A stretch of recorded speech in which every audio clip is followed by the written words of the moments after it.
Hello friends, welcome to my channel. मेरा नाम है Saloni and now I am a BSc nursing student. और जैसा कि आप लोग जान रहे हो कि मैं अभी बीएससी नर्सिंग स्टूडेंट हूँ, तो जो 12th में हैं और या फिर जो सबके एंट्रेंस एग्ज़ाम का तैयारी कर रहे हैं बीएससी नर्सिंग का, मैं उन्हें गाइड कर सकती हूँ। आप मुझ पर यकीन कर सकते हैं। और ऑल्दो कि आप कैसे तैयारी कर सकते हैं, कैसे नहीं कर सकते हैं, बट मेरा मानना है कि अगर आपने एक ड्रॉप ले लिया है 12th के बाद या 2 ड्रॉप ले लिया है तो अब मत लेना। मतलब क्यों मैं ये बोल रही हूँ, ऐसा क्या रीज़न है मैं बताती हूँ। पहली बात, अगर आपने 2 ले लिया है तो बिल्कुल मत लेना, ये मेरी तरफ से सजेशन है। बाकी आपकी इच्छा। मैंने 1 ड्रॉप लिया था एंड सेकंड में नहीं ली। देखिए, फर्स्ट में मेरा आया था, मैंने जब 12th क्लियर किया था तो मेरा कितना रैंक आया था, मेरा आया था यहाँ पे, मेरा आया था ज़्यादा आया था, शायद मैं 4000 आया था फर्स्ट जब मैंने 12th दिया था। एंड उस पर मुझे कॉलेज नहीं मिला, ठीक है, कॉलेज नहीं मिला मुझे। अब लेकिन 4000 पैसे भी नहीं मिलता है। पर मेरा सेकंड अटैम्प्ट था, उसमें मेरा 2000 आया, 2000 रैंक आया। आई थॉट, मैं हैप्पी थी उसको देख के कि मिल जाएगा, कैटेगरी लगाऊंगी मिल जाएगा, बीसी कैटेगरी है मिल जाएगा। पर उस पर भी मुझे कॉलेज नहीं मिला। और ऑल्दो मैंने जो सुना कि 1500 1000 तक के भी बच्चों को नहीं मिला है, तब मुझे लगा कि नहीं, ये सही नहीं है, ठीक है। क्योंकि देखिए, आप अगर बार बार अटैम्प्ट लोगे, बार बार उसका प्रिपरेशन करोगे, वो अच्छी बात है, पर उसका फ़ीस, जो एंट्रेंस एग्ज़ाम है उसका फ़ीस भी कम नहीं। एंड अगर आप बिहार के हो तो आप 2 एग्ज़ाम तो कंपलसरी है कि दोगे ही दोगे। एक आप दोगे, क्या कहते हैं, पैरामेडिकल एंड बीएससी नर्सिंग, ये सब देते हैं। एंड जिनका स्टडी अच्छा है वो एम्स का भी देते हैं। मैंने भी एम्स का दिया था, उसका मत पूछना लेकिन उसमें नाम आया था, पर वो मेरा नहीं हुआ था, ठीक है। नाम आया, उसमें अलग प्रोसेस होता है, उसमें नाम पहले आता है और अगर आपका नाम आ गया तब आप काउंसलिंग करवाने के लिए एलिजिबल हो, पर ज़रूरी नहीं है कि आपका मिलेगा। तो एम्स का भाई बात ही अलग होता है। बट अगर आप बिहार के बीसी और पैरामेडिकल का बात करो तो आप उसमें, मेरा मानना है कि ज़्यादा टाइम मत लो, ज़्यादा टाइम मत बर्बाद करो, क्योंकि बहुत कम बच्चे को होता है। और जो नीट का तैयारी करके आ रहे हैं वो तो बिल्कुल मत करो। क्यों करोगे? नीट से वो बिल्कुल डिफरेंट होता है, बिल्कुल डिफरेंस होता है। अगर आप उसका बुक लोगे, बुक बनाओगे या फिर कुछ भी देखोगे, बिल्कुल डिफरेंस होता है। अब बुक, मैं बुक बोलती हूँ, आप लोग लो मत बुक, बिल्कुल मतलब प्रीवियस ईयर मत पढ़ो। मतलब मुझे इतना गुस्सा, बुक से आपका कोई बेनिफिट नहीं होता है। अगर हाँ, प्रैक्टिस के लिए ठीक है, बट आप जो देखोगे कॉन्सेप्ट की, अच्छा ये क्वेश्चन पूछा, ये पूछा, इससे पूछा, ऑर्गेनिक ऑर्गेनिक ऑर्गेनिक ऑर्गेनिक इतना होता है, पर ऑर्गेनिक आया ही नहीं मेरे उसमें, विच इज़ फाइन कि आना ना आना फाइन होता है। पर आपको 2000 रैंक पे भी नहीं मिलेगा कॉलेज, जो कि जहाँ पे आप वो बिहार इंजीनियरिंग में जाओगे उसी में होता है। BSc nursing and Bihar engineering का दोनों का उसी में होता है। एंड उसमें आप जाओगे तो उसमें आपको पता है 5000 तक तो श्योरिटी है कि मिल जाता है। एंड एक का आया था 261 रैंक आया था, उसको भी अच्छा कॉलेज नहीं मिला, तो उसको मुजफ्फरपुर में कॉलेज मिला। ठीक है, मुजफ्फरपुर में मिला, लेकिन हम जहाँ तक बोलना चाहते हैं कि ठीक है, लेकिन 261 पे मुजफ्फरपुर मिल रहा है रैंक पे, कैटेगरी भी लगा करके। अगर मतलब कैसे होगा? 1000 बोलता है कि 1000 तक के रैंक के बच्चों को मिल जाएगा, नहीं मिलता है।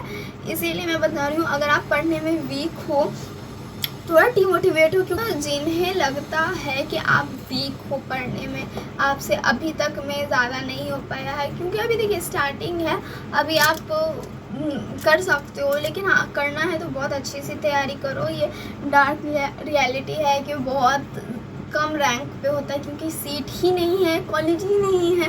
और मैं आपको बता दूं, गवर्नमेंट कॉलेज आप सोचोगे कि ले लेते हैं, तो उसमें आपको ज़्यादा बेनिफिट नहीं है। ज़्यादा बेनिफिट क्या है? बस आपका फीस स्ट्रक्चर कम लगेगा, क्योंकि बहुत बड़ा बेनिफिट है लोअर मिडिल क्लास के लिए। मिडिल क्लास के लिए बहुत बेनिफिट है कि फ़ीस कम है, और क्या चाहिए, बिल्कुल ठीक है। लेकिन आईएनसी नहीं मिलेगा, और बिहार में कहीं भी आईएनसी ना प्राइवेट में है ना गवर्नमेंट में आईएनसी है ही नहीं। अगर आपको लगता है कि आपको वो करना चाहिए, मतलब जाना चाहिए, तैयारी करना चाहिए, तो आप कर सकते हो, ऐसा मैं मना नहीं कर रही हूँ, बट वो हार्ड है। एंड आपका अगर 2000 भी रैंक आता है, 1500 भी रैंक आता है, तो भूल जाओ कि बीएससी नर्सिंग में आपको मिलेगा। बीएससी नर्सिंग छोड़ो और किसी में भी मिलेगा, भूल जाओ अगर बीएससी नर्सिंग करने का। और हाँ, मैं ये बता रही हूँ कि इसका वजह से बच्चों को क्या क्या होता है। एंट्रेंस फीस बहुत ज़्यादा है, 1000 है, ठीक है, चलो वो तो हम लोग मैनेज कर ले रहे हैं। लेकिन इसका पूरा अभी जो है सितंबर हो रहा है, इसका काउंसलिंग हुआ ही नहीं है। ये थर्ड राउंड का मॉक राउंड ख़त्म ही नहीं हुआ, काउंसलिंग सितंबर हो रहा है। जून में एग्ज़ाम हुआ था, सितंबर हो रहा है, और इस बीच में पता है क्या होता है, प्राइवेट कॉलेजेस के भी सीट फुल हो जाते हैं। एंड जिन कॉलेजेस में आपका कम रैंक है फिर भी आपको ले लिया जाए, वहाँ उनका सीट और फीस स्ट्रक्चर कम है, उनका भी सीट फुल जाता है। जून तक ही रहता है, जून मतलब जुलाई तक ही रहता है बहुत सारी जगह पे। जैसे कि मैंने पता किया था और मेरा छूटा, और मुझे अब प्रॉपर सेमी गवर्नमेंट भी नहीं मिला, मुझे प्रॉपर प्राइवेट में मतलब सेमी गवर्नमेंट भी नहीं मिला, प्रॉपर प्राइवेट में मुझे लेना पड़ रहा। तो मैं आपको यही बोलना चाहूँगी कि आपको अगर देना है तो फिर भी आप अलग से भी प्रिपेयर करके रखो, देख के रखो। मैं बता देती हूँ, 16 जून तक ही रहता है। अगर आपको जीएनएम करना है, ये तो वो मैं बता देती हूँ, अगर आपको जीएनएम करना है तो कम फीस में पटना में रह के करना है तो आप तिमपोलिया का ट्राई कर सकते हो। उसका फॉर्म आता है 16 जून से पहले ही आपको ये सारा करना है। आप एग्ज़ाम दो, उसके बाद अगर आपका जैसा भी एग्ज़ाम गया, मेरा बहुत अच्छा गया था पर वैसा नहीं हुआ, तो इसीलिए बड़े एग्ज़ाम अच्छा जाए बुरा जाए, आप ये करके रखो।